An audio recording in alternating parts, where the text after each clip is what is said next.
Good afternoon. Offline online दोनों को एक साथ।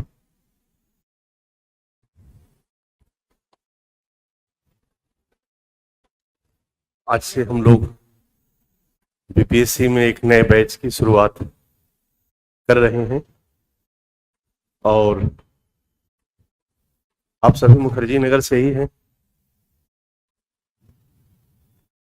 आप सभी मुखर्जी नगर से ही आए हैं ना, मतलब इसी के सराउंडिंग से ना। आज से आपका ज्योग्राफी से क्लास हम लोग शुरू करने जा रहे हैं। हमारे सभी लोग सभी टीम के लोग आज नहीं हैं, लेकिन हुआ कि जो हैं उनसे कम से कम आप लोग परिचित हो लें। एक संस्था के मुखिया होने के नाते बस मैं यही कहूंगा कि एक बेहतर कोशिश के साथ हम लोग बीपीएससी को शुरू करने का प्लान किए हैं और इसको प्रॉपर तरीके से पूरा करना चाहते हैं। आप संजीव सर हैं और आपके कुछ डिजास्टर मैनेजमेंट इन्वायरमेंट से जुड़े हुए क्लास लेंगे। आप शंकर झा सर हैं जो आज से ज्योग्राफी का क्लास लेंगे।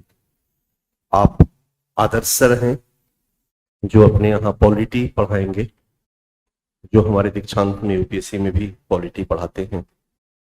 और आप लोग जानते हैं इनको, नहीं जानते हैं? लोग कहते हैं कि सर के बिना बीपीएससी अधूरा है। एस के सेठ सर है जो स्टेट का जो पार्ट आपका होता है, ठीक है। अभी हमारे हिस्ट्री इकोनॉमी के टीचर नहीं आ पाए हैं, तो ताकि एक बार एक इंट्रोडक्शन हो जाए और आज से हम लोग क्लास, ठीक है। तो मैं ज़्यादा नहीं बोलूँगा, सर को तो बोलना ही बोलना है। मैं थोड़ा आदर्श सर को दूंगा कि 2-4-5 मिनट बोल दे, और आदर्श सर संजीव सर को दे देंगे, 2-4-5 मिनट सर भी बोल देंगे। संजीव सर सेठ सर को दे देंगे। पिछली बार सेठ सर नहीं आ पाए थे और चूंकि हम लोगों ने प्री का जो क्लास चलाया था उसमें स्टैट का कोई रोल नहीं है, तो सेठ सर को आप लोगों ने नहीं सुना होगा। तो फिर सर जो है वो 10-15 मिनट बोल देंगे। इसके बाद फिर सर जो है वो शंकर झा सर को देंगे और एक आज से क्लास शुरू करेंगे। डन? कोई दिक्कत नहीं सर? Thank you.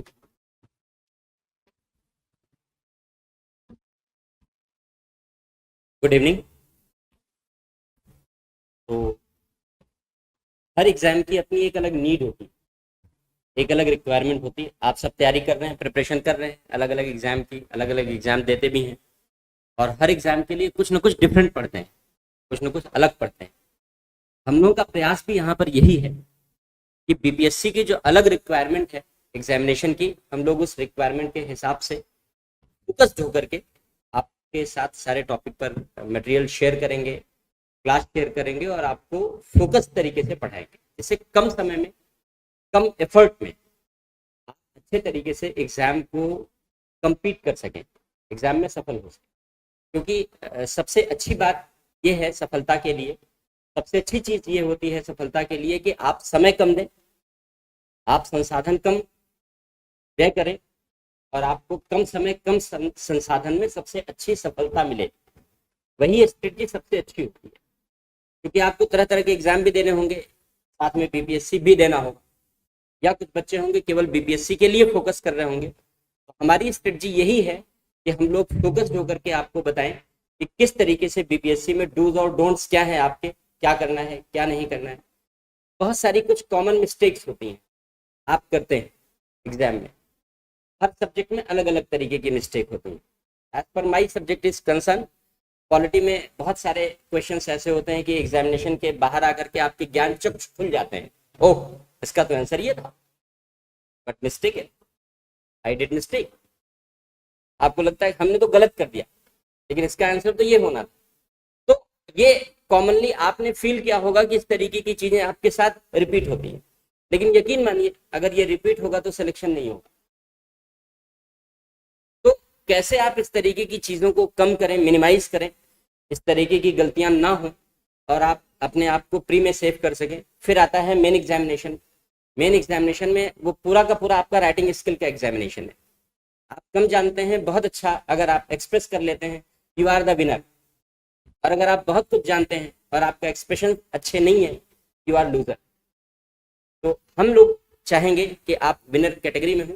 इसलिए कैसे मेन एग्जामिनेशन में कम समय में आप अच्छे तरीके से अपने आप को एक्सप्रेस कर सकते हैं, किसी विषय में बहुत अच्छी जानकारी नहीं है फिर भी आप अच्छा लिख सकते हैं, हमारा फोकस इसी बात पर होगा। तो सार यही है, समरी यही है कि हम आपकी सफलता के लिए हैं। आप मेरे साथ श्रम कीजिए, हम आप पर आपसे ज़्यादा श्रम करेंगे। Thank you. मैं संजीव सर को देता हूँ।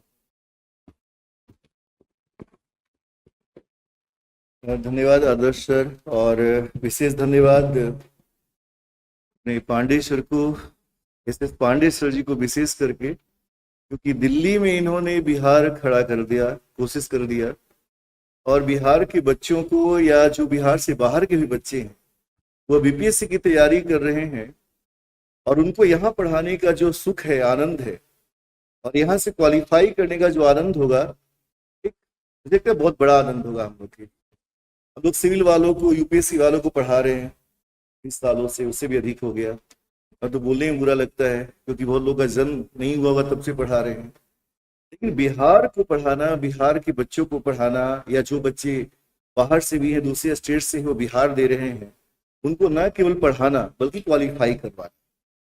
बेसिकली मैं भी बिहार से ही हूँ, बीपीएससी का पूरा ट्रेंड शुरू से समझा है, जाना है। आपने अगर क्वेश्चन देखा होगा प्रीलिम्स का, तो देखिए वन लाइनर क्वेश्चन होता है, ठीक देखा है ना? क्वेश्चन खूब देखिए, वन लाइनर क्वेश्चंस होते हैं। लेकिन वन लाइनर क्वेश्चंस के बावजूद कोई भी टॉपिक ऐसा नहीं है जिसने उसको टच नहीं किया हो। वन लाइनर ही होगा, लेकिन हर टॉपिक से क्वेश्चन का ट्रेंड है बीपीएससी में। इसलिए यहां जो हम लोग आपको पढ़ाएंगे, हर विषय के जो हमारे एक्सपर्ट्स हैं, जो आपको पढ़ाएंगे वो टॉपिक में फैक्ट्स तो आपको पढ़ाएंगे ही, लेकिन कोशिश उनकी यह रहेगी कि उस फैक्ट से रिलेटेड जो स्टोरी है, जो कॉन्सेप्ट है, वह भी आपके साथ डिस्कस किया जाए। तो पूरा का पूरा पैटर्न के बेस पर हम आपको तैयार करेंगे। जो बीपीएससी का प्रीलिम्स का पैटर्न है, मेंस का पैटर्न है, उस पैटर्न को फॉलो करके अगर आप करते हैं तैयारी, तो आप श्योर क्वालिफाई करेंगे। और हम लोग आपको यही कमिट करने जा रहे हैं कि हम लोग आपको बेहतर सब्जेक्ट कितना पढ़ाएंगे, इससे ज्यादा महत्वपूर्ण है कि बीपीएससी के लिए हम आपको बेहतर पढ़ाएं। ठीक है, तो उम्मीद करूं कि आप लोग गंभीरता से बिहार बीपीएससी एग्जाम्स को ले रहे हैं। अच्छा, यूपीएससी में चुनौतियां देख रहे हैं बढ़ती जा रही हैं। मैं नहीं कहूंगा कि आप यूपीएससी नहीं दीजिए, यूपीएससी दीजिए, हम लोग यूपीएससी के ही टीचर हैं, लेकिन अपने स्टेट को कवर करना या पीसीएस को कवर करना ज्यादा आसान है। आप कम समय में बीपीएससी क्वालिफाई करके खुद को सुरक्षित कर लें और आप यूपीएससी भी दीजिए। लेकिन यहाँ रहकर 4-5 साल 8 साल बच्चे प्रीलिम्स नहीं कर पाते, कहीं प्रीलिम्स कर गए तो मेंस नहीं क्वालिफाई कर पाते, मेंस कर गए तो इंटरव्यू में रुक जाते हैं। स्थिति देख ही रहे हो आप। तो क्यों ना हम कम समय में एक बेहतरीन तैयारी करें, और मंच यहाँ उपलब्ध करा दिया गया है। अभी सर ने कहा कि आप इनको जानते हैं, एस के सेठ सर है स्टैट के। हम लोग जब एकदम नए नए पढ़ाना शुरू किए थे तब से हम लोग साथ में हैं। तो बीपीएससी में कोई भी ऐसा इंस्टीट्यूट नहीं है बड़ा तो इनसे स्टैट नहीं पढ़वाता। और मैं पटना खुद ही मुझे बुलाया जाता है, मैं 4 दिन 3 दिन जाता हूँ पटना, जो बिहार का सबसे बड़ा इंस्टीट्यूट है, नाम नहीं लूंगा, वो मुझसे पढ़वा रहा है 3-4 दिन के लिए ही। तो 3-4 दिन जाकर अगर हम वहाँ पढ़ा सकते हैं, अच्छा क्वालिफाई करवा सकते हैं, तो यहाँ तो हम लोग बैठे हुए हैं। हमें शंकर झा सर हैं, पांडे सर हैं, आदर्श सर हैं, सेठ सर हैं, और भी इकोनॉमिक्स के सभी विषय के टीचर्स आपको अच्छे मिलेंगे। तो आप बिहार को अच्छे से फोकस कीजिए और हम लोग पूरी ईमानदारी से आपको पढ़ाएंगे ट्रेंड के हिसाब से। आप दिमाग से निकाल देना है कि आप सब्जेक्ट पढ़ने आए, आपको ये ध्यान रखना है कि आप बीपीएससी के लिए पढ़ने आए, तो बीपीएससी के लिए हर सब्जेक्ट आपको शानदार पढ़ाया जाएगा। ठीक है, तो कंटिन्यू बने रहिएगा, और मैं अब इसके सेठ सर जी को आमंत्रित करता हूँ आपसे बात करें। धन्यवाद। धन्यवाद संजीव सर, पांडे सर, बाकी सभी लोग, और गुड इवनिंग। जैसा आप सर ने बता दिया, मेरा नाम SK सेठ है और मैं 2000 से यूपीएससी के लिए स्टैटिस्टिक्स से जुड़ा रहा था। अब आप लोगों का बिहार पीसीएस में चूंकि स्टैट्स का एक बहुत बड़ा रोल है, यदि आप लोगों ने सिलेबस देखा होगा, क्योंकि बाकी जीएस के लिए तो सर लोगों ने बता दिया, तो मेरा जो पोर्शन है उस पर थोड़ी सी मैं भूमिका बता देता हूँ कि हमारा जो डीआई का रोल क्या है आपके एग्जाम और सफलता में। देखेंगे तो 56वीं से 59वीं तक का जो एग्जाम था उसमें 2 ऑप्शनल पेपर हुआ करता था, एक जीएस पेपर था, यानी कुल 1200 अंक का मेंस होता था। सबसे पहली बात यह समझ ले कि जो जीएस फर्स्ट पेपर मेंस का है सिलेबस, उसमें स्टैटिस्टिक्स का रोल है, प्री में नहीं है। जो जीएस फर्स्ट पेपर है मेंस में, उसमें रोल है। तो पहले 1200 अंक में 50 अंक का, यानी जीएस पेपर पहले 200 अंक का होता था, उस 200 अंक में 50 अंक का स्टैटिस्टिक्स के प्रश्न पूछे जाते थे। वो कितना परसेंट बनता है जीएस फर्स्ट पेपर का? 200 में 50 अंक, यानी 25% का वेटेज, एक पेपर का 25% का वेटेज था। यदि हम 1200 अंक में 50 अंक देखें तो लगभग 12×4=48, लगभग 4%, यानी पूरी सफलता में रोल क्या था स्टेट्स का? 4% का। अब जब से यह फिर सिलेबस जो रिवाइज हुआ है, पैटर्न रिवाइज हुआ है, उसमें देखेंगे आप लोग तो कितने पेपर हो गए ऑप्शनल? अब एक पेपर है, ठीक है, 300 अंक का। जीएस के 2 पेपर, 3 600 अंक का, यानी कुल मेंस 900 अंक में आपका रिजल्ट हो रहा है। उस 900 अंक में पहले यदि हम जीएस फर्स्ट पेपर की भूमिका देखें तो जो 300 अंक का जीएस फर्स्ट पेपर है उसमें सेक्शन 3 स्टैटिस्टिक्स का है। स्टैटिस्टिक्स के 72 अंक के प्रश्न पूछे जाते हैं, यानी 300 में 72 अंक, लगभग 25% का वेटेज अभी भी है। लेकिन यदि पूरे अंक देखें जो आप मेंस क्वालिफाई करने वाले हैं 900 अंक में, उस 900 अंक में 72 अंक, 8% का वेटेज केवल स्टैटिस्टिक्स का होगा।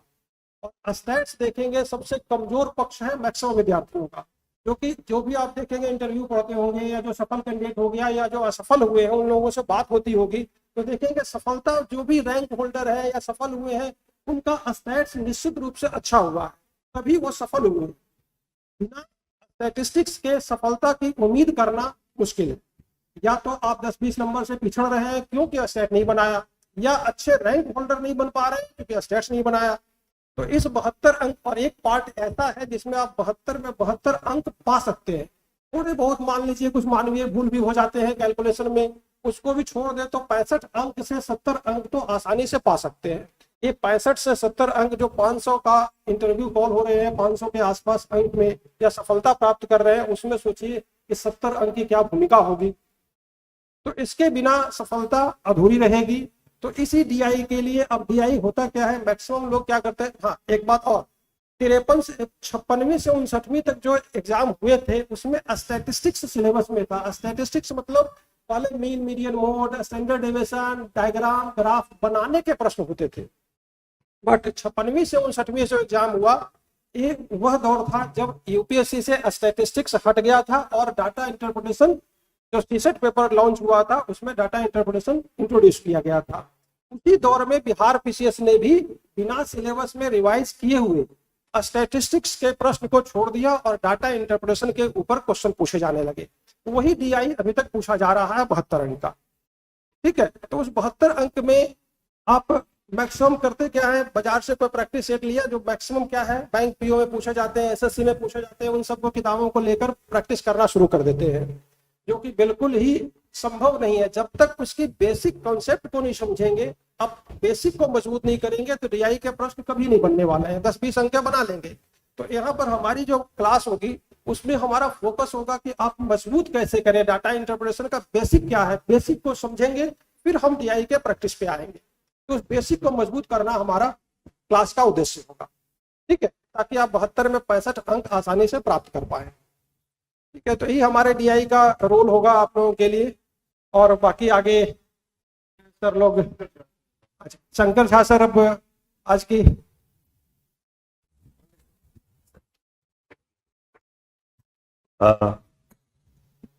मैं एक बात आपसे स्पष्ट कर दूं, हम लोगों ने बीपीएससी की शुरुआत पहली बार की है, ठीक है। यूपीएससी मैं लगातार करा रहा हूं। आज के डेट में जो दौर चल रहा है वो दौर बड़ा कंफ्यूजन वाला दौर है।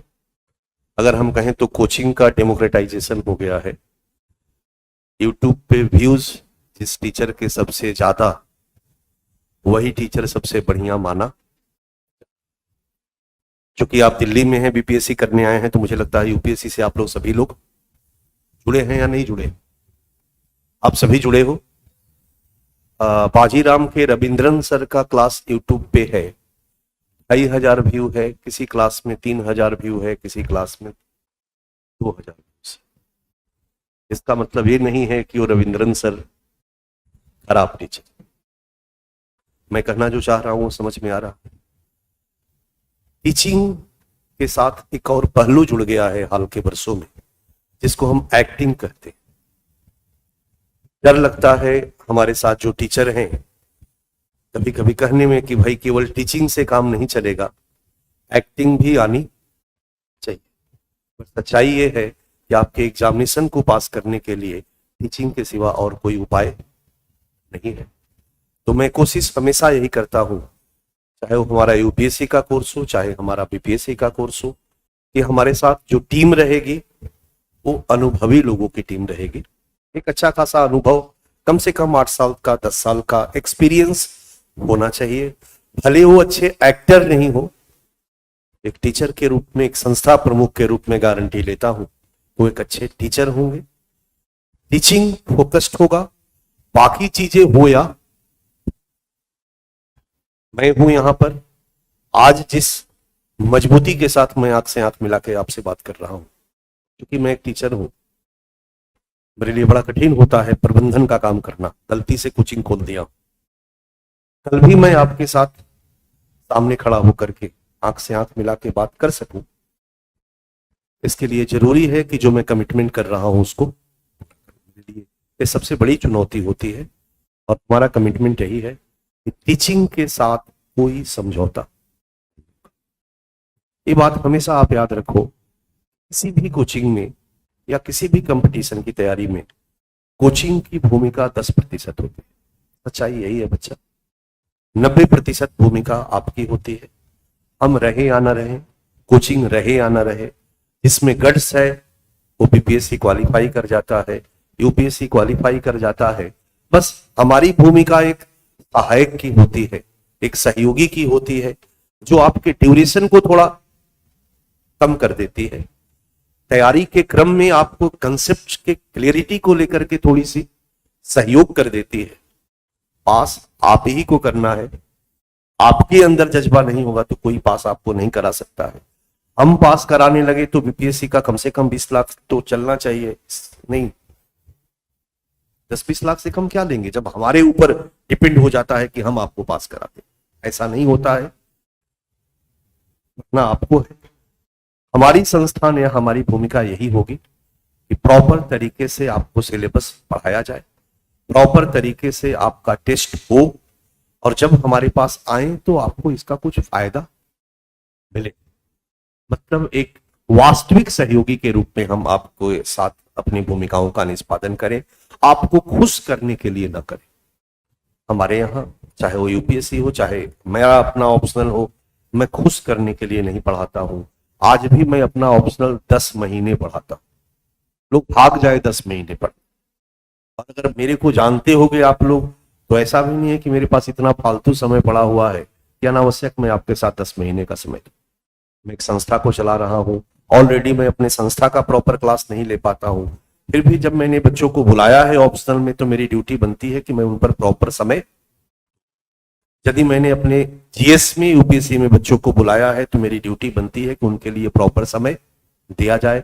आज भी हमारे जीएस का क्लास 24 महीने का होता है। जीएस के सर बैठे हुए हैं, संजीव सर हैं, सारे लोग हैं, और मुझे लगता है कि 24 नहीं 36 महीने होने चाहिए, क्योंकि जीएस के जो प्रश्न पूछे जा रहे हैं आज के डेट में आपके ऑप्शनल के प्रश्न से कहीं से भी कमजोर नहीं है। पॉलिटी के सर हैं, ज्योग्राफी के सर हैं यहाँ खड़े, ज्योग्राफी ऑप्शनल के क्वेश्चन, यूपीएससी की बात मैं कर रहा हूं, और जीएस ऑप्शनल के क्वेश्चन के स्टैंडर्ड में कोई फर्क नहीं। मैं अभी अभी यहाँ बैठे आपका एक सवाल दिख रहा था, और बीपीएससी में जो 2022 में जो अभी आपका एक टेस्ट हुआ, यही वाला है ना जो कैंसिल हो गया, इसके क्वेश्चन मेरे पास ज्योग्राफी के दिए हुए हैं। आपको मुझे नहीं लगता है दिखाने की जरूरत है, लेकिन 2 पेज पीछे पलट करके प्रश्नों को देखिए और 2022 के प्रश्नों को देखिए, तो यहां भी प्रश्न का स्तर बीपीएससी में भी स्टैंडर्ड उसका बढ़ रहा है। आपके सामने ही दूसरा क्वेश्चन है, निम्नलिखित में कौन से कथन एस्कर और ड्रमलिन के संबंध में है। 4 कुट दिए हुए हैं और आपको कुट की सहायता से आंसर का एक कंसेप्ट है। और मुझे लगता है कि आपकी सफलता और असफलता के बीच बहुत बड़ा गैप नहीं होता है। 5 प्रश्न सही करके आप सफल हो जाते हैं और 5 प्रश्न गलत करके आप असफल हो जाते हैं। जो लास्ट के जो 10 सवाल होते हैं, जो आपको इस पार या उस पार पहुंचाते हैं, वही आपकी क्वालिटी को दर्शाते हैं और उसी पर आप इस पार उस पार जाते हैं। और कोचिंग का मतलब है पीटी नहीं, कोचिंग का मतलब है मेंस। रियल में अगर आप कहें तो एक छात्र तो प्रीलिम्स अपने से भी पढ़ के पास कर सकता है। ठीक है कि आप कोचिंग में आते हो, ठीक फ्लो देने का हम लोग प्रयास करते हैं। और मेंस जब आप लिखते हो तो एक ओपन कंपटीशन होता है और कहीं पर भी नहीं लिखा गया है कि आपसे जो बेहतर लिखेगा उसको फेल कर दिया जाएगा। कहीं पर भी नहीं लिखा गया है कि अगर आप जीएस लिखते हो और आपसे 4 साल से जो तैयारी कर रहा है, जो 2 बार बीपीएससी का मेंस लिख दिया है, वो अगर अच्छा आंसर लिखेगा तो उसको फेल कर दिया जाएगा। ऐसा तो नहीं है। तो जब ओपन कंपटीशन है तो आपको तो बेहतर होना होगा। पहली बार में आप क्वालिफाई करते हो तो निश्चित रूप से उसमें ऐसे बच्चे भी मेंस लिखते हैं नहीं जो 4 बार से मेंस लिख रहे हैं, ऐसे बच्चे भी मेंस लिखते होंगे जो ऑलरेडी इंटरव्यू दे चुके होते हैं। तो उनको पीछे करके अगर आपको आगे निकलना है तो आपको क्वालिटी स्टडी चाहिए ही चाहिए। बेसिक ऐसे भी आप जान जाओगे, लेकिन जो डिफरेंस क्रिएट करना होता है ना, वो क्वालिटी स्टडी से ही होता है। प्रयास होगा कि जो भी हमारे शिक्षक टीम के लोग हैं, आप क्लास करोगे समझ में आ जाएगा। तो नॉलेज के लेवल पर आपको कहीं कोई कमजोरी नहीं मिलेगी, क्वालिटी के लेवल पर कहीं कोई कमजोरी नहीं मिलेगी। So thank you online, thank you offline. मैं सर को क्लास देता हूं। आज आपके सिलेबस आदि के बारे में सर चर्चा करेंगे और ज्योग्राफी से मैं इस बैच का शुभारंभ करता हूं। डन। ज्योग्राफी के बाद फिर क्रमशः जो टॉपिक आएगा, तब तक हम लोग इंतजार कर रहे हैं कि प्री भी आप लोगों का हो जाए और प्री होने के बाद एक और बार होना बाकी है ना, जो कैंसिल हुआ है, और फिर मेंस फोकस करके हम लोग क्लास करेंगे। तो अभी हम लोग फाउंडेशन कोर्स के रूप में आज से बैच शुरू कर रहे हैं, ऑफलाइन ऑनलाइन दोनों के लिए। Okay, thank you sir. धन्यवाद एस पांडे सर को और जितने भी हमारे एक्सपर्ट थे सभी को। मेरा नाम शंकर झा है और कुछ लोग हो सकते हैं परिचित होंगे, कुछ नहीं भी होंगे। किसी भी एग्ज़ाम को क्वालिफाई करने के लिए कुछ बेसिक चीज़ें होती है, उसी पर हम आज चर्चा करेंगे और उसमें आपके जो भी प्रश्न होंगे आप पूछेंगे, हम उस पर आपको बताते जाएंगे। देखिए, सबसे पहली चीज़ें जो होती है कि जब आप किसी एग्ज़ाम की तैयारी करते हैं तो उस एग्ज़ाम के सिलेबस के बारे में आपको अच्छे से समझ होना चाहिए कि प्रीलिम्स में क्या सिलेबस लिखे हुए हैं, मेंस में क्या सिलेबस है। ये 2 तो बहुत बेसिक चीज़ है। मुझे लगता है कि सबसे पहले आप जब भी किसी एग्जाम का प्रिपरेशन करते हैं तो सिलेबस का A to Z पॉइंट आपको याद होना चाहिए। बीपीएससी में भी आप देखेंगे कि सिलेबस में उन्होंने बहुत कुछ लिखा नहीं है, केवल 2 लाइन लिख दिया है कि पीटी में हम ये पूछेंगे और मेंस में 3 लाइन लिखा हुआ है कि हम ये पूछेंगे। लेकिन जब हम उस सिलेबस को ब्रेक करके समझते हैं तो मुझे लगता है कि इसमें क्या क्या हमें पढ़ने की जरूरत होती है। दूसरा, उसमें हमें और हमारा समझ विकसित करता है जब हम प्रीलिम्स के और मेंस के क्वेश्चन बैंक को देखते हैं। जैसे आपको अभी संजीव सर ने भी बताया कि आप बिहार के क्वेश्चन को देखेंगे तो ज्योग्राफी, चाहे इंडियन ज्योग्राफी हो या वर्ल्ड ज्योग्राफी हो, लगभग हर एक टॉपिक को टच किए हुए हैं, चाहे वो 1 लाइनर पूछा हुआ है या कॉन्सेप्चुअल प्रश्न है, लेकिन हर एक टॉपिक को लगभग वो टच किए हुए हैं। तो हमें क्वेश्चन बैंक देखने से एक विंडो मिल जाता है कि हमें क्या पढ़ना चाहिए, क्या नहीं पढ़ना चाहिए, किस तरीके के प्रश्न पूछे जा रहे हैं। हम आने वाले समय में थोड़ा सा प्रश्न के पैटर्न का अनुमान भी लगा सकते हैं कि इस तरीके के प्रश्न इस टॉपिक से बन सकते हैं। तो क्वेश्चन बैंक जो प्रीलिम्स का होता है और मेंस का होता है, ये आपको पीटी क्वालिफाई करने के लिए और मेंस क्वालिफाई करने के लिए एक हम लोग सामान्य शब्द यूज करते हैं ना, सिंगल विंडो, जहां पर सारी सुविधाएं उपलब्ध हो, वो आपको प्रोवाइड कराता है। बिहार के मेंस वाले सिलेबस में आप देखेंगे और क्वेश्चन को देखेंगे तो कुछ क्वेश्चन रिपीट होते रहते हैं यहाँ पे, खासकर जो आर्ट एंड कल्चर वाले सेक्शन के प्रश्न होते हैं, जिसमें कि 4-5 सेक्शन फिक्स है कि आपको मौर्य कला पढ़ना है, पाल कला पढ़ना है, मधुबनी पेंटिंग, पटना कलम, और कुछ जो आजादी के समय का है वो फिक्स है। तो इससे हमें ये पता चलता है कि कौन सा प्रश्न रिपीट होता है, किस पर हमें अधिक फोकस करना है, और प्रीवियस वर्षों के प्रश्न पत्र देख के हम आने वाले समय के लिए कुछ पूर्वानुमान भी कर लेते हैं कि इस बार ये प्रश्न संभावित है कि पूछे जा सकते हैं। तो सबसे पहला कि हमें सिलेबस की अच्छी समझ होनी चाहिए। सिलेबस के बाद हमारी क्वेश्चन बैंक पर अच्छी पकड़ होनी चाहिए। इवन कि पिछले वर्षों में जो प्रश्न पूछे हुए हैं वो आपके टंग पर होनी चाहिए। हाँ, ये प्रश्न पूछे हुए कई बार तो रिपीट भी होता है पीटी में, तो 4-5 क्वेश्चन आप वो भी वहां से कवर कर लेते हैं। और मेंस के क्वेश्चन भी होनी चाहिए। दूसरा जो बेसिक चीज है एग्जाम में कि हम क्या करते हैं, जैसे हम लोग जो गलती किए थे कि हम लोग बहुत सारा एग्जाम देते हैं, वो नहीं होना चाहिए।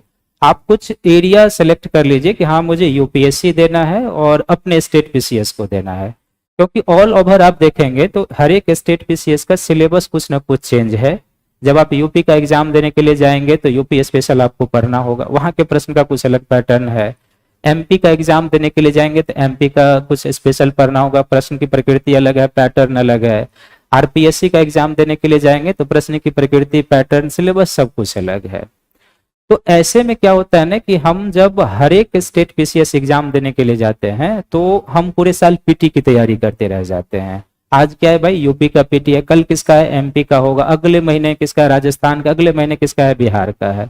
तो ऐसे में क्या होता है कि हमारी मेंस की अच्छी तैयारी नहीं हो पाती है। तो अपने स्ट्रेंथ को पहचानते हुए सबसे बड़ा जरूरी यही है कि आप अपने आप को समझिए कि आप बेहतर कहाँ कर सकते हैं। तो अपने स्ट्रेंथ को पहचानते हुए आप 1-2 जगह टारगेट कीजिए कि हमें बिहार को फोकस करना है, यूपीएससी को फोकस करना है। और सबसे जरूरी है कि यदि आप कहीं पर सिलेक्शन लेना चाहते हैं तो जब तक आप बिल्कुल उस पर फोकस्ड नहीं हो जाएंगे तब तक वो आप क्लियर नहीं कर पाएंगे, क्योंकि हर एक के सिलेबस अलग है, प्रश्न पूछने की प्रकृति अलग है, वो बहुत मैच नहीं करता है। तो ये दो। तीसरा क्या है कि जब आप चलते हैं ना तो थोड़ा सा कंटिन्यूटी होनी चाहिए। तैयारी के क्रम में क्या होना चाहिए कि आप कंटिन्यू पढ़िए, 4 घंटा ही पढ़िए, लेकिन वो डेली पढ़ाई होनी चाहिए। 5 घंटा पढ़िए, एक सिलेबस बन जाए आपका, एक टाइम टेबल बन जाए, और वो डेली होना चाहिए। ऐसा नहीं कि एक दिन हम 20-22 घंटे की पढ़ाई कर लिए और 2 दिन सोए हुए हैं, तो बाकी वो तो फिर वहीं का वहीं रह गया। तो पढ़ाई में सबसे जरूरी चीजें होती है कि कंटिन्यूटी होनी चाहिए। आप 4 ही घंटे पढ़िए, 5 ही घंटे पढ़िए, सिलेबस बना लीजिए, टाइम टेबल बना लीजिए, और उसके हिसाब से आपको चलना चाहिए। चौथा जो सिलेक्शन में सबसे मेन रोल प्ले करता है वो मेंस का सेक्शन होता है। देखिए, जो साक्षात्कार होता है वो आपके हाथ में नहीं होता है। उसमें उस दिन क्या प्रश्न पूछे जाएंगे, नहीं पूछे जाएंगे, ये किसी को पता नहीं होता है। बेशक हमारे वहां पर बायोडाटा उपलब्ध होते हैं और जो मेंबर होते हैं उनकी भी कोशिश यही होती है कि बायोडाटा से प्रश्न पूछे जाएं, लेकिन इंटरव्यू कब किस दिशा में निकल जाएगा ये कोई नहीं जानता है।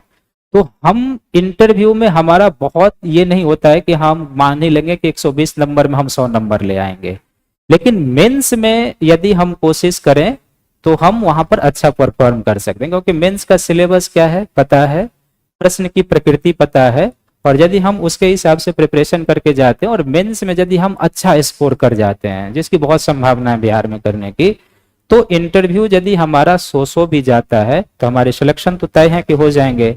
और यदि आपका मेंस अच्छा है, इंटरव्यू भी अच्छा गया, तो फिर रैंक लगने की संभावना प्रबल हो जाती है। तो हमारी कोशिश यही होनी चाहिए कि हम मेंस को जितना अच्छा से अच्छा कर लें, कट ऑफ जितना जाए जनरल कैटेगरी का, उससे यदि आप अभी का जो बिहार का पैटर्न है, यदि 50 नंबर एक्स्ट्रा लेके गए हैं तभी आपका सिलेक्शन होगा। नहीं तो फिर क्या होता है कि आप इंटरव्यू देने के लिए जाएंगे और सिलेक्शन तभी होगा जब इंटरव्यू में आपको लगभग 80 से 100 नंबर के बीच मिले, यदि मेंस में कम नंबर है तो। और यदि आप 50 नंबर एक्स्ट्रा लेके गए हैं तो यदि 60-70 के ऊपर नंबर आए, 60 से ऊपर, तो भी सिलेक्शन है, कोई ना कोई पोस्ट मिल जाएगा, अभी जो ट्रेंड है। और यदि आप उसमें अच्छा इंटरव्यू में कर गए तो फिर आपका रैंक लगना तय है। तो हमारा कोशिश यही होना चाहिए कि हम मेंस को खूब अच्छा कर लें, क्योंकि वो हमारे हाथ में होता है, इंटरव्यू हमारे हाथ में नहीं होता। बोर्ड मेंबर के वो रुख पर करता है, वो क्या पूछेंगे उसका उत्तर क्या देंगे, और बहुत सारी चीजें उस पर निर्भर करती है। तो मेंस बहुत बड़ा एरिया होता है जहां पर हम काम कर सकते हैं और करना चाहिए। मेंस में अच्छा करने के लिए क्या होता है कि हमें प्रीवियस वर्षों के प्रश्न के बारे में पता होना चाहिए, क्या पूछा है, कैसे पूछे जा रहे हैं। और सबसे बड़ी चीजें होती है कि आप फॉर्मेटिंग करके रखें कि ये प्रश्न पूछेगा तो हमको इस तरीके से इसका आंसर लिखना है। नॉर्मली लोग कहते हैं कि इतिहास में डायग्राम बनाने का कॉन्सेप्ट नहीं होता है या इस तरीके, हम लोगों ने इतिहास में भी हम लोग डायग्राम बनाते थे। अब जैसे मान लिया कि मैं अपनी बातें बता रहा हूँ कि मैं क्या करता था, एक भूगोल का मेरे पास जानकारी, तो मैं उसको इतिहास में भी अप्लाई कर लेता था। अब जैसे मान लिया मेंस में संथाल विद्रोह पूछा, तो मैं क्या करता था कि झारखंड का मानचित्र बना देता था और उसमें संथाल विद्रोह का जो एरिया था उसको डिनोट कर देता था कि ये संथाल विद्रोह का एरिया था। निसंदेह मुझे लगता था कि उससे मुझे 1-2 नंबर एक्स्ट्रा जरूर मिल जाते थे। अब जैसे 1857 का विद्रोह पूछा और वीर कुंवर सिंह की भूमिका पूछी गई, तो वीर कुंवर सिंह का जो विद्रोह का क्षेत्र था, बिहार का मानचित्र बना के मैं उसको छायांकित कर देता था कि ये इनके विद्रोह का एरिया था। तो इससे क्या होता था ना कि थोड़ा सा मानचित्र कहते हैं ना कि वो बोलता है अपने आप में, थोड़ा दर्शनीय भी हो जाता था, 1-2 नंबर मुझे एक्स्ट्रा मिल जाते थे। जैसे मौर्य कला पूछा है, तो मौर्य कला में भी डायग्राम बनाने के बहुत स्कोप हैं। आप स्तंभ बनाते हैं तो आप स्तंभ को बनाइए, वहां पर लिखते हैं, तो स्तूप बनाते हैं, लिखते हैं, स्तूप का चित्र आप वहां पर बना सकते हैं। विहार का लिख रहे हैं तो विहार का चित्र आप बना सकते हैं। तो हर एक जगह पर डायग्राम बनाने के स्कोप हैं। अब एग्जाम वैसा नहीं रह गया है कि आप पूरी तरीके से स्टैटिक लिख के निकल जाएंगे और आपको नंबर मिल जाएगा। हर एक जगह डायग्राम हो, फ्लो चार्ट हो, जितने आप उसको अरेंज करके लिखेंगे वो आपके लिए बेहतर होगा। तो मेंस को खूब अच्छे से कवर करना होता है। और सबसे बड़ी बात होती है कि जब आप तैयारी करते हैं ना, तो थोड़ा सा सकारात्मक सोच की जरूरत होती है। हमें इस तैयारी के दौरान ऐसे मित्रों से दूर रहना चाहिए जो नकारात्मक विचारधारा के होते हैं, क्योंकि यदि उन्होंने एक बार आपको कह दिया कि तुमसे ये नहीं होगा, कई ऐसे मित्र होते हैं, तो फिर आपकी 3-4 दिन की पढ़ाई क्या होगी, बाधित होगी। किसने ये कह दिया, वो माइंड में घूमते रहता है। तो हमारी कोशिश होनी चाहिए कि हमारा जो फ्रेंड सर्किल हो वो कंस्ट्रक्टिव हो, विषय पर चर्चा करने वाला हो। जब भी कभी शाम में मिलें तो दिन में जो पढ़ाई हुई हो उस पर चर्चा होनी चाहिए कि हाँ आज दिन में हमने ये पढ़ाई किया, इसके बारे में तुम्हारा क्या आइडिया है, मेरा क्या आइडिया है। तो उससे क्या होता है ना कि एक कंक्रीट आप निष्कर्ष निकाल सकते हैं कि ठीक है अभी G7 समिट हो रहा है, इसके बारे में हमने ये पढ़ा है, आपने क्या पढ़ा है बताइए। तो 4 व्यू यदि आपके मिल जाते हैं मित्रों के, तो उससे क्या होता है कि एक आप उसका कंक्रीट निचोड़ निकाल लेते हैं, और तब यदि आप उसको मेंस में लिखेंगे तो आप अच्छे कर जाएंगे।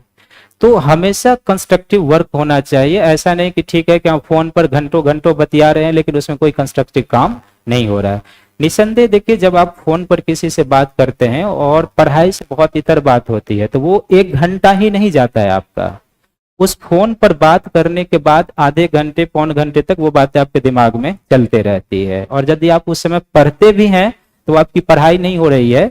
कई बार ऐसा होता होगा कि एक ही लाइन को आप 10 बार पढ़ रहे हैं, वहीं पर स्टे गए हुए हैं, क्योंकि दिमाग में कुछ दूसरी बातें चल रही है। ये है। और जब आप दिल्ली आए होंगे तो सबसे बड़ी बात आप समझिए कि परिवार का, समाज का बहुत बड़ा जो होता है ना, एक कहते हैं एक्सपेक्टेशन हम लोगों से होता है कि परिवार के लोग, समाज के लोग ये मान कर चलते हैं कि दिल्ली गया है तो IAS, SDM, DSP ये बनकर आएगा। और जब हम उनके सपनों पर खरा नहीं उतरते हैं तो फिर क्या होता है कि उन्हें बहुत आघात लगता है। और ये समाज जो होता है ना, अभी आप लोग प्रिपरेशन करें, किसी को नहीं छोड़ता है, ये भी आप जान लीजिए। अभी जब आप अपने समाज में जाते होंगे गांव में, तो लोग बड़े अदब से आपसे मिलते होंगे। क्यों? कहते हैं आओ बैठो, ये IAS की तैयारी कर रहा है, PCS की तैयारी कर रहा है, DSP बनेगा, ये बनेगा। तो अभी 1-2 साल आपको बड़े सम्मान की नजर से वो देखेंगे, लेकिन जब 2-3-4 साल का समय निकल जाता है और आप रिजल्ट कोई नहीं देते हैं, तो वो समाज फिर क्या करने लगता है, कमेंट करना आपके ऊपर शुरू करता है, देखो बड़ा चला था कलेक्टर बनने के लिए। तो हमें इस तरीके के कमेंट से बचने का यही तरीका है कि हम खूब अच्छे से अपना प्रिपरेशन करें। और कुछ आगे चलने से पहले लास्ट में मैं एक चीज बताऊंगा, मैं अपने जीवन के अनुभव से आपको बता रहा हूं कि जो समय अभी आपको पढ़ाई करने के लिए मिला है, यदि इस समय का अपने पढ़ाई में सही तरीके से सदुपयोग कर लिया तो आपका जीवन आगे सुखमय रहेगा। ये भी सत्य मान के चलना चाहिए कि हर एक व्यक्ति IAS, IPS, डिप्टी SP और SDM नहीं बनता है, लेकिन यदि आपने पढ़ाई अच्छी की है तो आप सिविल सर्विसेज में जा सकते हैं, स्टेट PCS में जा सकते हैं, असिस्टेंट प्रोफेसर बन सकते हैं, कोई समाज सेवा में जा सकता है, जिसकी जो अभिरुचि होती है वहां पर। लेकिन आपके करियर नहीं रुकेंगे, आपको जीवन में कभी बाधाएं नहीं आएगी। लेकिन ये जो 3-4 साल का क्रूशियल समय है, इसको यदि हम मौज मस्ती में उड़ा देते हैं, जैसा कि दिल्ली आने के बाद लोग करते हैं, तो फिर आगे का जीवन हमारा क्या होता है, काफी संघर्षफुल हो जाता है, स्ट्रगलफुल हो जाता है। तो आगे के जीवन को हम संघर्षफुल बनाना चाहते हैं या उसको हम सुनहरे भविष्य की ओर ले जाना चाहते हैं, ये हमारे हाथों में होता है। हम अच्छा कर जाएंगे अभी पढ़ाई में तो आगे हमेशा हमारे लिए अच्छा ही होगा। यदि अभी हमने इस समय का सही तरीके से सदुपयोग नहीं किया तो निसंदेह आगे आने वाले समय में दिक्कतें होती है। क्योंकि अब आप बिहार का पीसीएस, नॉर्मली क्या होता है कि जब पीसीएस की आप तैयारी करते हैं तो छोड़ेंगे कब, जब आपका अटेम्प्ट लास्ट हो जाएगा। इनफैक्ट जब नहीं होता है तो उस समय आपकी उम्र कितनी है, 38-39 साल, 37 साल है ना जनरल कैंडिडेट का। अब आप खुद सोचिए कि 37 साल में जब आप पीसीएस की तैयारी बिहार की छोड़ता है कोई, उसको कौन सा कंपनी जॉब देगा? कोई नहीं। कोई कंपनी यंग चैप खोजता है 20 साल 21 साल का, कि ताकि दौड़ कर उसके लिए वो काम करे। यदि वो 50,000 सैलरी दे तो उसके लिए 5 लाख अर्न करे।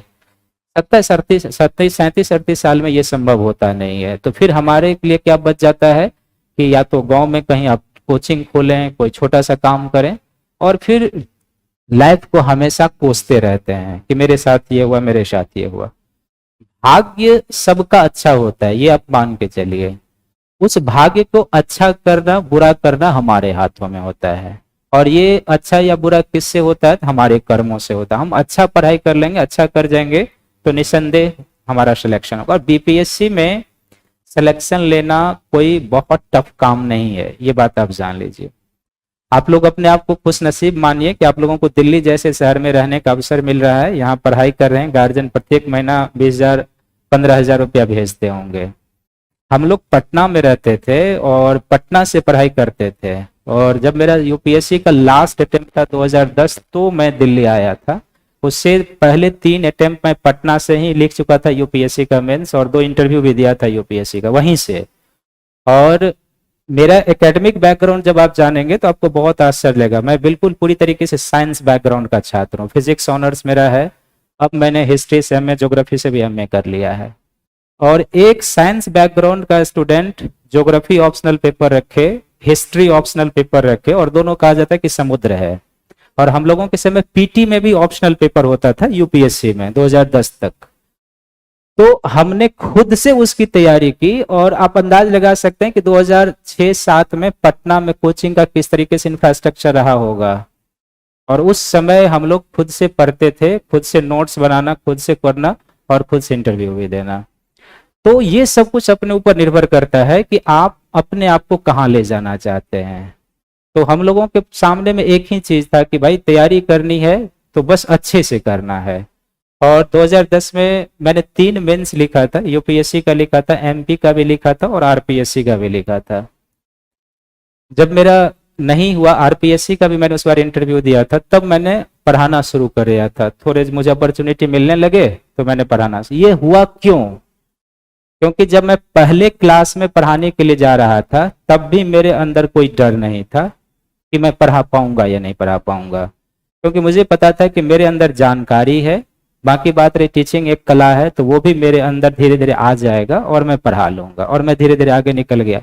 तो वो पढ़ाई में किया हुआ था तभी तो मैं आगे निकल गया। नहीं तो टीचिंग करना 250-300 लोगों के बीच जब आप बोर्ड पे खड़े होते हैं तो फिर पता चलता है कि हाँ क्या क्राउड का प्रेशर होता है, उसको फेस करना, उनको बताना, ये बहुत बड़ी चीज है। ये तभी होता है कि जब आपने पढ़ाई अच्छी की हो। इसीलिए मैंने कहा कि आप अभी अच्छे से पढ़ाई कीजिए तो आगे करियर आपका नहीं रुकेगा, आपका करियर बनता जाएगा, किसी न किसी फील्ड में आपको अच्छी सफलता मिल जाएगी। भगवान करे कि सभी लोग सिविल सर्वेंट बन जाए, इससे अच्छा क्या हो सकता है। लेकिन जो सत्य है उसके नजदीक रहना थोड़ा सा अच्छा। दूसरी बात मैं ये भी कहूंगा आगे बढ़ने, एकेडमिक कैरियर आपका रुकना नहीं चाहिए। एकेडमिक कैरियर कहने का अर्थ है कि बहुत सारे जैसे हम लोग जो बिहार या पूर्वी यूपी के पृष्ठभूमि के लोग होते हैं, ग्रेजुएशन करके छोड़ देते हैं और हम सीधे क्या करते हैं, सिविल सर्विसेज की तैयारी में लग जाते हैं। 3 साल 4 साल निकल जाता है, हम पीटी देते हैं, कई बार मेंस नहीं होता है, कई बार मेंस होता है तो इंटरव्यू नहीं होता। इस दौरान क्या होता है कि 8-10 साल हमारा निकल जाता है। और तब यदि आप कहीं पर इंटरव्यू भी देने के लिए जाते हैं तो फिर क्या होता है कि वो गैप ईयर से आपको प्रश्न पूछना शुरू कर देते हैं, इतने साल बैठ कर आप क्या कर रहे थे। नॉर्मली प्रत्येक साल यूपीएससी का एग्जाम होता है तो आप यही मान के चल सकते हैं कि 1 साल का वो कोर्स है, तो फिर आप 5 साल 6 साल के बाद वहां पहुंचते हैं तो थोड़ा सा वो उसको अच्छा नहीं मानते हैं। तो इसलिए यदि कोई भी इसमें ग्रेजुएशन करके अपने एकेडमिक करियर को रोक लिया है तो आप एमए जरूर कीजिए, नेट जेआरएफ जरूर कीजिए, पीएचडी जरूर कीजिए, साइड से आप कर सकते हैं, जो आपका ऑप्शनल पेपर होगा बीपीएससी में उसी से आप कीजिए। तो उससे क्या होगा कि आपका एक एकेडमिक कैरियर यदि तैयार हो जाएगा तो इनफैक्ट ऐसा कुछ होता है तो आपके पास यदि एमए की डिग्री है, नेट की डिग्री है, पीएचडी आपने कर लिया है तो आप असिस्टेंट प्रोफेसर के लिए एलिजिबल है। आप आराम से उसके विज्ञापन आए भरिए, इंटरव्यू जाकर दीजिए और आपका सिलेक्शन हो सकता है। तो हमें एक वैकल्पिक करियर जो है सो बना के रखना चाहिए, ये भी हमारे हाथ में होता है। हम लोगों को कोई ये सब बताने वाला नहीं था कि 28 साल तक जेआरएफ कर लोगे तो पैसा भी मिलेगा। सत्य बात मैं बता रहा हूँ, ये सब मुझे दिल्ली आके पता चला कि हाँ जेआरएफ भी कोई चीज होती है और रिसर्च करने के लिए इससे पैसा मिलता है। तब तक हम लोगों के एज निकल चुके थे लगभग। तो ये सब चीजें बहुत जरूरी है कि आप करें, और जब आप एमए पीएचडी सब करके जाएंगे इंटरव्यू देने के लिए भी ना, तो वो एक पॉजिटिव पक्ष होगा आपका इंटरव्यू में भी, पीसीएस में भी। वो मानते हैं कि ये कंस्ट्रक्टिव आदमी है कि पीसीएस की तैयारी करते हुए भी ये अपना करियर आगे ग्रो कर रहा है। नहीं तो नॉर्मली क्या होता है कि वो पहला क्वेश्चन यदि देखेंगे अधिक गैप है तो इंटरव्यू में तो पहला क्वेश्चन वही पूछ दे बैठते हैं, कितने दिन से क्या कर रहे थे। मैं 2011 में जब गया था राजस्थान का इंटरव्यू देने के लिए तो मुझे ग्रेजुएशन के हुए 7 साल हो गए थे, और चेयरमैन का पहला प्रश्न यही था कि झा जी 7 सालों से क्या कर रहे हो। अब आप कितना भी एक्सक्यूज देंगे कि सर मैं यूपीएससी का प्रिपरेशन कर रहा था, यूपीएससी का इंटरव्यू, वो नहीं मानते हैं। वो कहते हैं कि ठीक है ये सब करते हुए भी आप एमए कर सकते थे, नेट कर सकते थे जेआरएफ, और सत्य भी यही है। उनका यही कहना था कि आपके 2 ऑप्शनल पेपर थे, इसमें से कोई लेके आप आगे बढ़ सकते थे। तो ये सब हमें फेस ना करना पड़े, ये भी हमें सोच के समझ के चलना चाहिए। इसलिए अभी 2-3 सालों में हमारा जो एक एक निर्णय होता है वो बहुत मायने रखता है।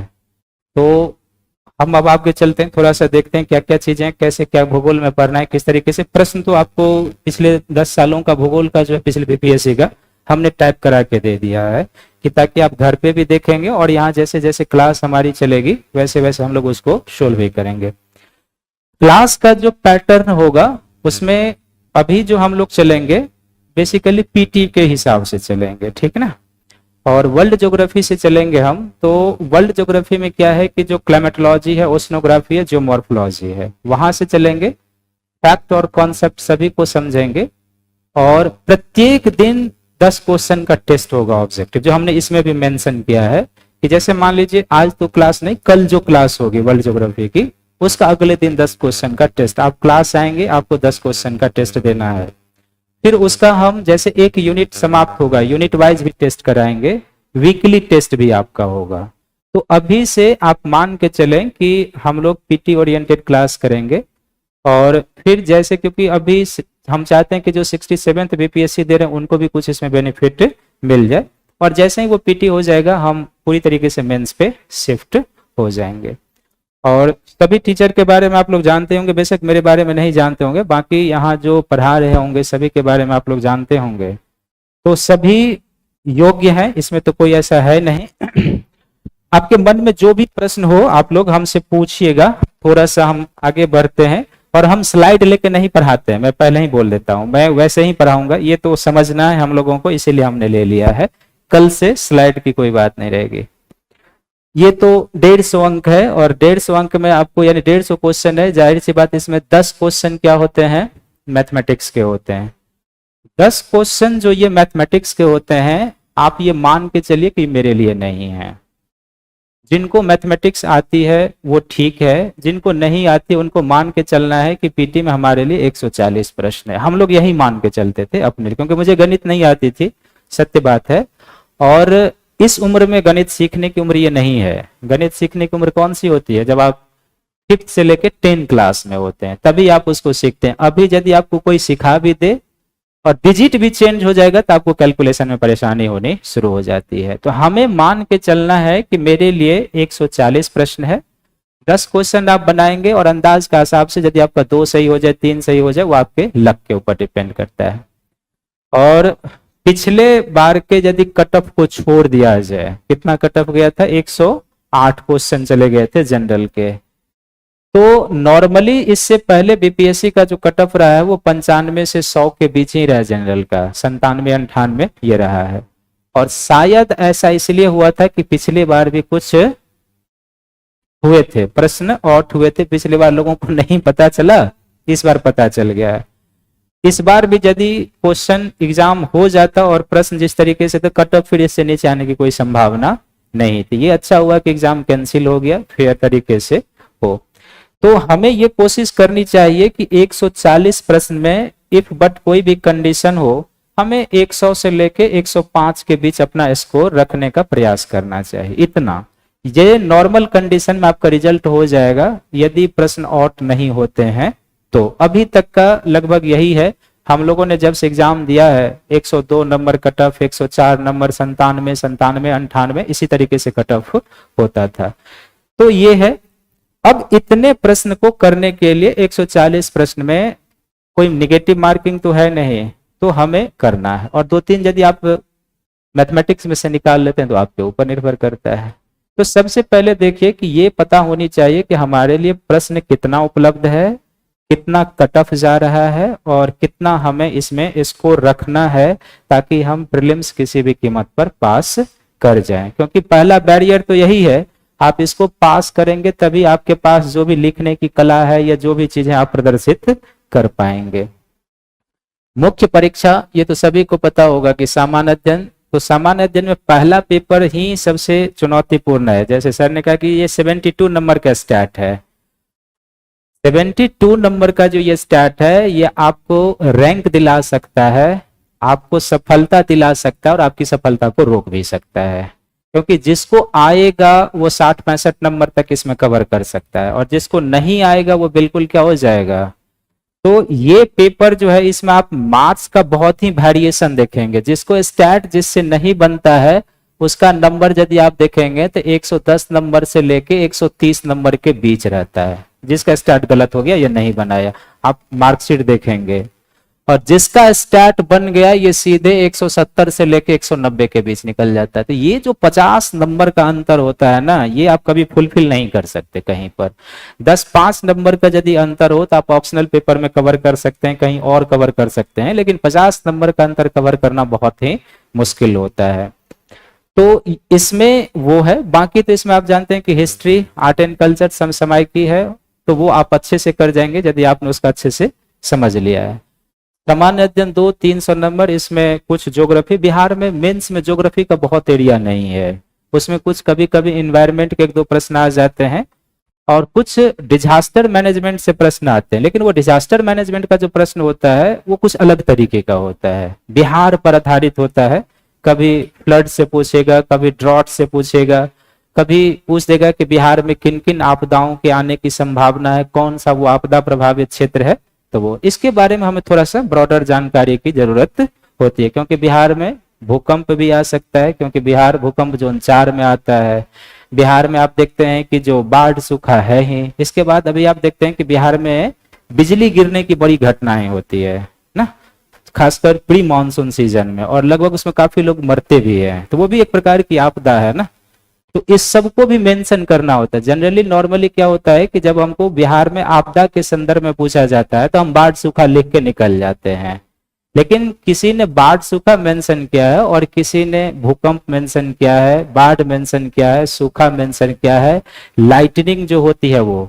और कभी कभी क्या होता है कि जो ट्रॉपिकल साइक्लोन आता है बंगाल की खाड़ी में, वो यदि काफी स्ट्रांग हो तो वो भी बिहार सबको प्रभावित करता है कि नहीं करता है। अब किसी ने इतने डायमेंशन करके लिखे हैं, जरूर है कि नंबर में 2-4 नंबर का वेरिएशन आना शुरू हो जाएगा। तो हर एक चीज को अच्छे से ऑर्गेनाइज करके लिखने पर आराम से नंबर लिए जा सकते हैं। और इकोनॉमिक्स होता है और साइंस एंड टेक होता है। यहाँ पर जो साइंस एंड टेक का प्रश्न होता है वो थियोरेटिकल नहीं होता है।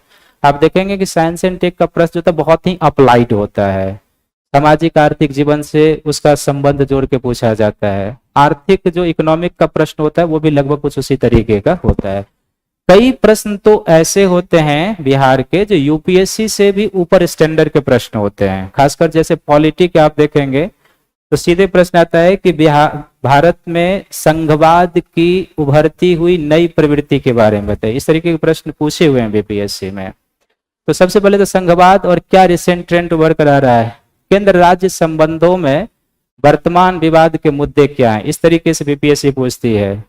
राज्यपाल की भूमिका पर पूछते हैं कि बिहार जैसे राज्यों में राज्यपाल की भूमिका क्या हो सकती है, क्योंकि जहां पर गठबंधन की सरकार बनती है, जैसे आप महाराष्ट्र में भी आप देख लीजिए, तो वहां पर राज्यपाल की भूमिका क्या हो जाती है, बहुत बड़ी हो जाती है। और हिंदी तो 100 मार्क्स का होता है जो आपको क्वालिफाई करना होता है। ये अब देखिए जो प्रारंभिक परीक्षा में सिलेबस है बस बीपीएससी ने इतना ही लिखा है, सामान्य विज्ञान, राष्ट्रीय सामान्य विज्ञान, इस तरीके की चीजें लिखी है, भूगोल और इस तरीके से। लेकिन जब हम इस सिलेबस को पूरी तरीके से आगे ले जाते हैं तो क्या क्या आता है देखिए। जैसे सामान्य विज्ञान, इस बार लगभग 30 क्वेश्चन पूछे थे सामान्य विज्ञान से 67th बीपीएससी में, और उसमें पहले स्थान पर हिस्ट्री का था जहां पर लगभग 35 क्वेश्चन हिस्ट्री का था, और 30 क्वेश्चन पूछे गए थे साइंस से। और साइंस में क्या है कि नॉर्मली आप देखेंगे कि केमिस्ट्री से प्रश्न नहीं पूछा जाता है, लेकिन बिहार केमिस्ट्री से भी पूछते हैं। कई सारे प्रश्न देखेंगे वो केमिस्ट्री से, जैसे कोलाइडी बिलियन से पूछा ना इस बार कुछ रेंज वाला। तो यहाँ पर तीनों एरिया आपको कवर करना है। राष्ट्रीय अंतरराष्ट्रीय मत की समसमय की, इससे भी लगभग 20 से 22 क्वेश्चन थे इस बार। हमने ट्रेंड प्रश्न गिन के काउंट करके इसमें मेंशन भी किया है। राष्ट्रीय आंदोलन और इसमें बिहार की भूमिका 35 क्वेश्चन एग्जैक्टली था। अब यदि देखिए कि 2 एरिया पर यदि आपकी काफी अच्छी पकड़ हो या 3 एरिया पर, तो आप रिजल्ट के नजदीक हैं। यही सब समझने की चीज हो। 35 क्वेश्चन इतिहास से है, तो यदि इसमें हमारा 30 सही हो जाए, इतना तो कर सकते हैं क्योंकि बहुत टफ क्वेश्चन नहीं रहता है बिहार में। 30 क्वेश्चन यदि साइंस से पूछा हुआ हम 25 सही कर लें तो आप कहाँ पहुंच गए, 55 पहुंच गए। और यदि 25 क्वेश्चन समसामयिकी का पूछता है तो यहाँ पर यदि हम 20 क्वेश्चन सही करते हैं तो कहाँ पर हम पहुंच गए, 75 पहुंच गए। तो ये एरिया है जहां पर आप स्कोर कर सकते हैं। तो ये आइडेंटिफाई करना होता है कि हम कहां पर बेहतर स्कोर कर सकते हैं। भारत की अर्थव्यवस्था और आजादी के बाद इकोनॉमिक्स रिलेटेड बहुत प्रश्न बिहार में नहीं होते हैं। ट्रेडिशनल इकोनॉमिक्स बहुत कम होता है, जो भी होगा वो करंट और बिहार के आर्थिक सर्वेक्षण से रिलेटेड होता है या बजट से होता है। जैसे पिछले एग्जाम में भी आपने देखा होगा वो। अब आप आगे जो भी 67 देने जाएगा उसको जो 2021-22 का आर्थिक समीक्षा है, बजट है, वो पढ़ के जाना होगा, क्योंकि वहां से प्रश्न तो आना तय है। फिर है बिहार और भारत का भूगोल। कुल मिला के इस बार जो 67 हुआ है उसमें 20 क्वेश्चन बिहार और इंडियन टोटल ज्योग्राफी का क्वेश्चन था। 15 क्वेश्चन करीब 14 क्वेश्चन ज्योग्राफी के थे और 5 क्वेश्चन बिहार भूगोल पर आधारित थे, 6 क्वेश्चन।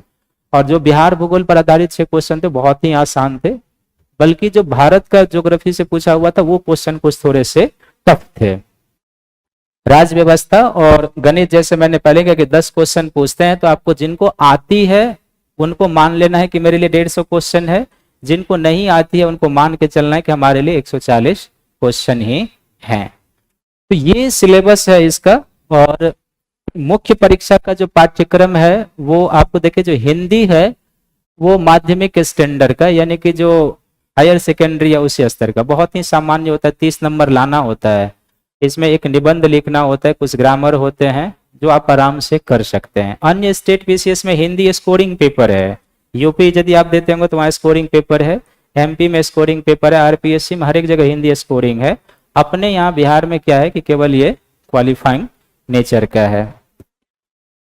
यहाँ पर देखिए एक निबंध है, व्याकरण है, वाक्य विन्यास है और संक्षेपण, जिसको प्रिसाइज राइटिंग हम लोग कहते हैं। बचपन में भी हम लोग लिखते होंगे इसके बारे में, तो वो है। सामान्य अध्ययन पेपर जो पहला है मेंस का, इसमें आधुनिक भारत का इतिहास, भारतीय संस्कृति और बिहार से रिलेटेड। तो बिहार से रिलेटेड एरिया जो है वो फिक्स होता है। कुछ एरिया आपको आर्ट एंड कल्चर का पढ़ना है और मॉडर्न में कुछ एरिया जो आपको पढ़ना होता है। रिपीट क्वेश्चन यहाँ पर होते हैं, हाँ, लेकिन उस रिपीट क्वेश्चन में क्या है, नए डायमेंशन जोड़ने शुरू किए हैं।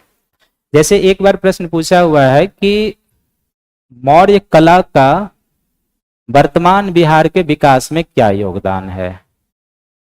तो ये तो कहीं किताब में लिखा हुआ नहीं मिलता है, नॉर्मली टीचर भी जनरली नहीं पढ़ाते हैं।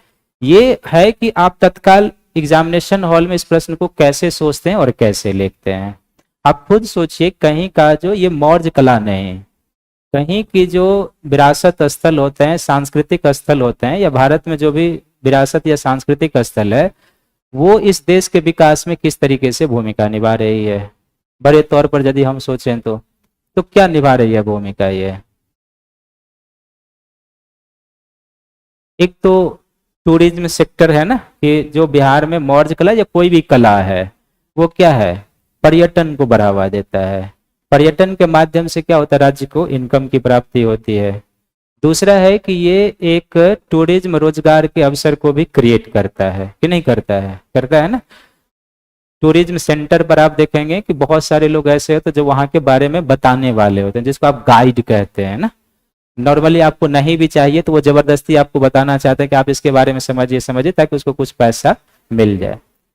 कला और संस्कृति जो होती है किसी भी राज्य या किसी भी देश के ऐतिहासिक समृद्धि को व्यक्त करता है कि ये प्राचीन काल से लेके अब तक कितना समृद्ध रहा है, और उसको वो आगे भी प्रमोट करता है, ठीक ना।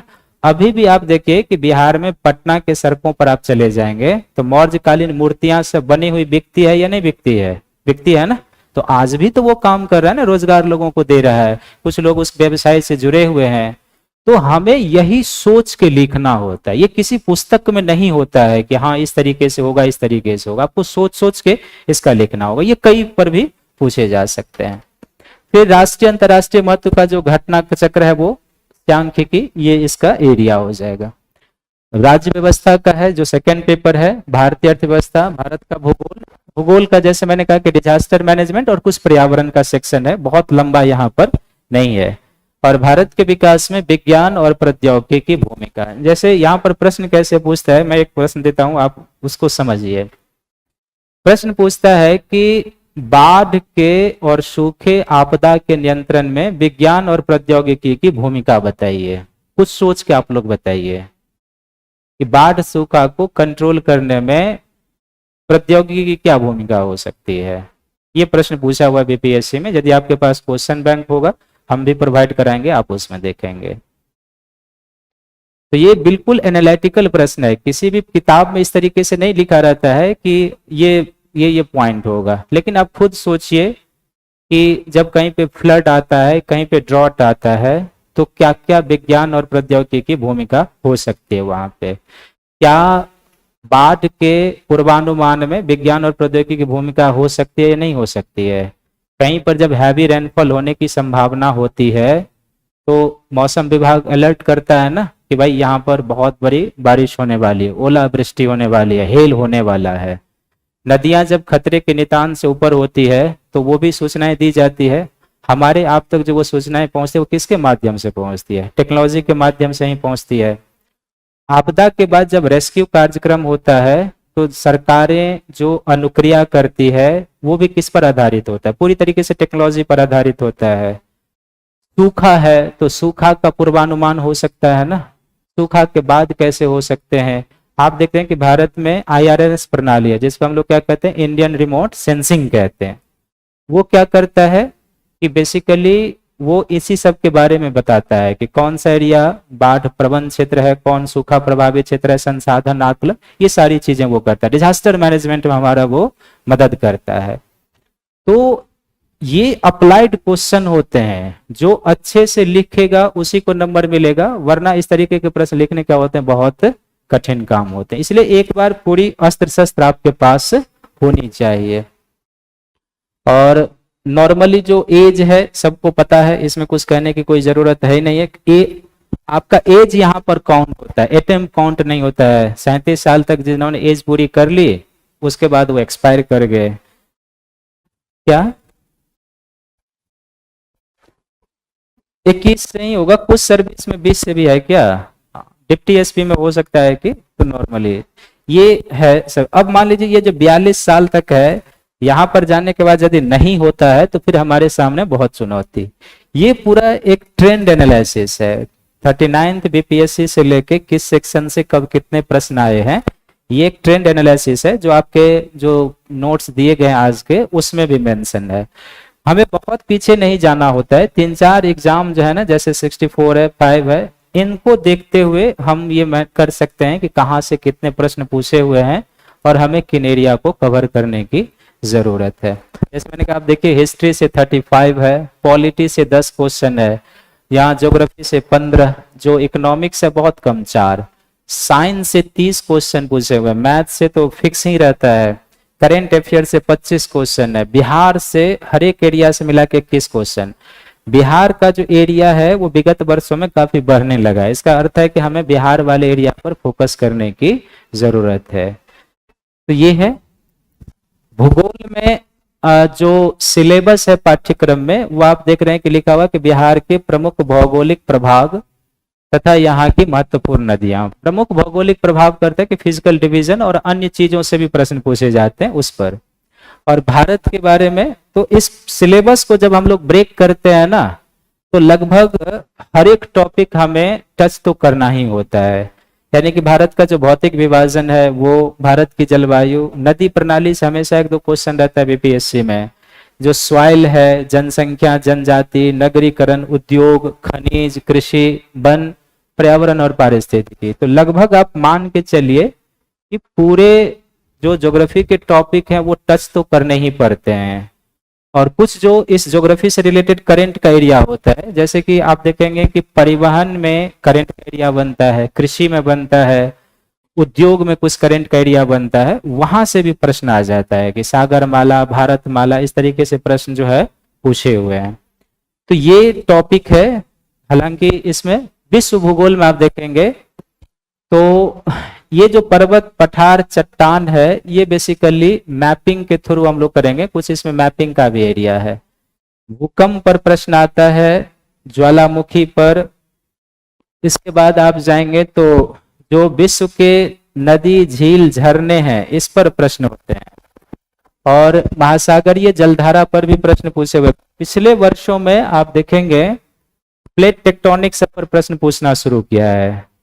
इस बार भी जो हिमालय की उत्पत्ति वाला प्रश्न है, शायद उसमें भी प्लेट टेक्टोनिक्स को इंट्रोड्यूस किए हुआ है कि हिमालय की उत्पत्ति भारत, ऑस्ट्रेलियन और चीनी प्लेट के त्रिकोण से कुछ इस तरीके से है। वर्ल्ड ज्योग्राफी में क्वेश्चन मुख्य रूप से जियोमॉर्फोलॉजी से है, अधिकांश क्वेश्चन देखेंगे आपको। इस बार कॉन्टिनेंटल ड्रिफ्ट के बारे में भी पूछा था कि महाद्वीपीय विस्थापन सिद्धांत किसका दिया हुआ है।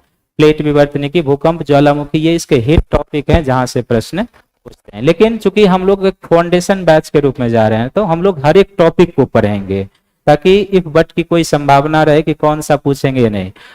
हमारे पास सबसे बड़ा हथियार यही होता है कि हमें हर एक सिलेबस को कवर करके जाना चाहिए। और जब हम यदि मैं 67वीं बीपीएससी के लिए चलता तब कोई बात थी। हमारा मेन टारगेट है कि हम 68वीं बीपीएससी के लिए जा रहे हैं। हमारे पास पर्याप्त समय है, और जब पर्याप्त समय है तो हम हर एक सेक्शन को कवर करके जाएंगे। कल जो हम क्लास शुरू करेंगे वो बेसिकली जलवायु विज्ञान से शुरू करेंगे, क्लाइमेटोलॉजी से, ठीक ना। और जलवायु विज्ञान में जो हम क्लास शुरू करेंगे तो बिल्कुल बेसिक से चलेंगे, ठीक ना। मैं चाहूं तो प्लेट टेक्टोनिक से भी शुरू कर दूं, लेकिन वो आपको समझ में नहीं आएगा। बेसिक तरीका यही होता है कि हम पहले छोटे टॉपिक से चले, आप हमें जान लें, हम आपको जान लें, हम एक दूसरे से जुड़ जाएं, तब बड़े टॉपिक पर जाएं तो आपको समझने में अच्छा लगेगा। हम अक्षांश देशांतर यदि पढ़ाएंगे कल, तो आप ये मत सोचिएगा कि ये बहुत इजी चीज पढ़ा रहे हैं। अक्षांश देशांतर पर भी बीपीएससी में प्रश्न पूछे हुए हैं, 2 बार प्रश्न पूछा हुआ है उससे, तो हम उसको भी समझेंगे। और फिर जो आगे जैसे जैसे बढ़ते जाएंगे हर एक टॉपिक पर चलते चलेंगे। क्योंकि अक्षांश देशांतर एक ऐसा चीज है बहुत सामान्य चीज, लेकिन ज्योग्राफी पर समझ बनाने के लिए उसकी जानकारी बहुत जरूरी है। कि मैं कहूंगा, यदि आपको ना बताऊं अक्षांश देशांतर, और मैं कहूं कि सब ट्रॉपिकल रीजन में ऐसा होता है, तो अब आपको दिमाग में ही ये लगेगा कि सब ट्रॉपिकल रीजन होता कहाँ पे है, कौन सा एरिया होगा। मैं कहूं उपध्रुवीय क्षेत्रों में होता है, पोलर रीजन में होता है, तो कम से कम मुझे ये तो पता होना चाहिए ना कि उष्ण कटिबंध क्या होता है, उपोष्ण कटिबंध क्या होता है, शीतोष्ण क्या होता है, शीत क्या होता है, टाइगा क्या होता है, टुंड्रा क्या होता है। और जब पढ़ाने के संदर्भ में ये सब चर्चा में आने लगेगा और पहले हम लोग नहीं समझे रहेंगे, तो वहां जाकर क्या होती है, कठिनाई होनी शुरू हो जाती है। तो आगे चलकर कोई इस तरीके की कठिनाई ना हो, इसलिए हम लोग क्या करेंगे, बिल्कुल बेसिक से चलेंगे, एकदम बिल्कुल बेसिक से समझते हुए आगे बढ़ेंगे। तो जलवायु विज्ञान से चलेंगे और रेफरेंस बुक के रूप में, आपको बुक ना भी पढ़ें तो कोई दिक्कत नहीं, मैं इतना क्लास में करवा दूंगा कि यदि आप उस क्लास नोट्स को अच्छे से कमांड कर लेंगे तो आपको कहीं दिक्कत नहीं होगी, एक एक प्रश्न कवर करवा दूंगा। हाँ, लेकिन ये तय है कि यदि हम आप पर प्रत्येक दिन 2 घंटे मेहनत करेंगे तो घर पर जाकर आपको उस पर 4 घंटा कम से कम करना होगा, क्योंकि 2 घंटे का अर्थ होता है कि फिर से आप उसको घर पे जाकर रिवीजन कीजिए। जैसे मैंने कहा कि उस पर प्रत्येक दिन टेस्ट भी होगा, तो टेस्ट होगा तो आपको एक बार रिवीजन करना ही है। तब तक रेफरेंस बुक के लिए जलवायु विज्ञान में चलेंगे तो मुझे लगता है कि एनसीईआरटी की बुक तो सभी के पास होगा, है ना। 11th क्लास का वॉल्यूम 1 है एक, जो विश्व का भौतिक भूगोल का सिद्धांत है, उसका नाम है। विश्व के भौतिक भूगोल सिद्धांत में आप देखेंगे 4 यूनिट है। वैसे जब हम लोग भौतिक भूगोल की बात करते हैं तो इसमें 4 यूनिट आता है। एक जियोमॉर्फोलॉजी का सेक्शन आता है जिसको भूआकृति विज्ञान कहते हैं, दूसरा क्लाइमेटोलॉजी का सेक्शन आता है जिसको हम लोग क्या कहते हैं, जलवायु विज्ञान कहते हैं, तीसरा ओशनोग्राफी समुद्र विज्ञान, और चौथा बायोज्योग्राफी आता है, जैव भूगोल जिसको हम लोग कहते हैं।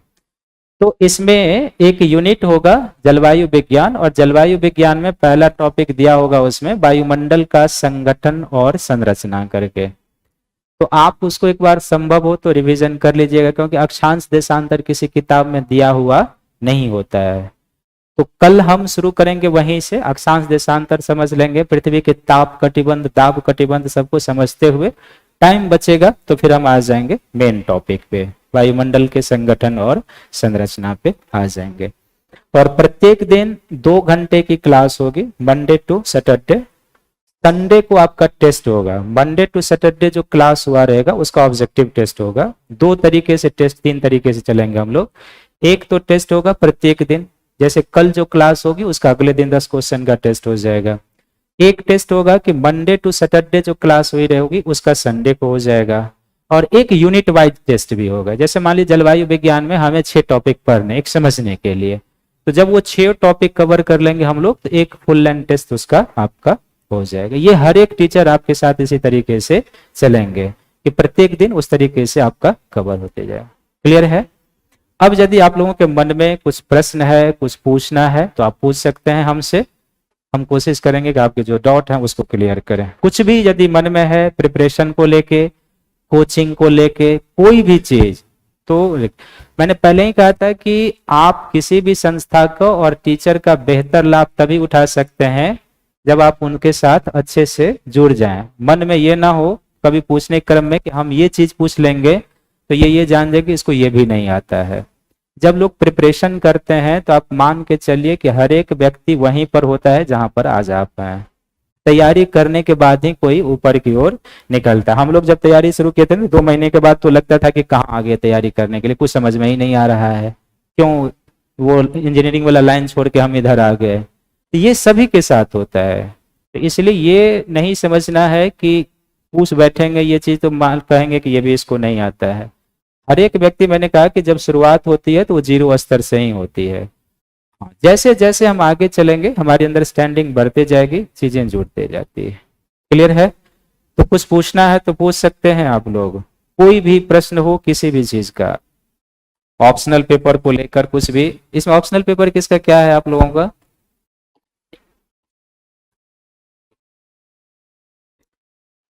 ज्योग्राफी, PSIR, और लोगों का मैथ है, हिस्ट्री, हिंदी साहित्य। अच्छे, आप लोगों का? अच्छा, सभी लोग सोशियोलॉजी वाले हैं इधर। ठीक है, बिहार में कुछ पेपर एवरग्रीन पेपर माने जाते हैं। एक ज्योग्राफी है, वहाँ पे हिस्ट्री में भी अच्छे, वहाँ पर एक औसत स्कोर तो आ ही जाता है। आप अच्छा लिखेंगे तो फिर स्कोर आपका ऊपर जाए। सोशियोलॉजी हुआ, हिंदी साहित्य, पब्लिक एडमिनिस्ट्रेशन, PSIR, एंथ्रोपोलॉजी भी वहाँ पर ठीक है। लोग जो सोशल वर्क होता है, क्या ना कहते हैं, श्रम और समाज कल्याण, उससे भी देते हैं। तो बिहार में हर एक पेपर से रिजल्ट है। हम लोगों के ग्रुप में जितने भी लोग सेलेक्ट हुए, जितने भी लोग देखें सबका डिफरेंट डिफरेंट पेपर था और सभी लोग जाते थे, कोई एंथ्रोपोलॉजी से, कोई किसी से, कोई किसी से। यानी वहां पर ये मान के चलिए कि डिस्क्रिमिनेशन किसी पेपर से नहीं होता है। जैसे यूपीएससी में क्या होता है, कभी कोई पेपर बुम कर गया, वैसा पहले बिहार में 1-2 बार हुआ है, अब नहीं होता। एक बार फिलॉसफी पूरी तरीके से बुम कर गया था, जिनके भी फिलॉसफी थे सभी उस बार पार हो गए थे, जितने भी नंगे लुंगड़े थे सभी हो गए थे उसमें। अब वैसा नहीं है।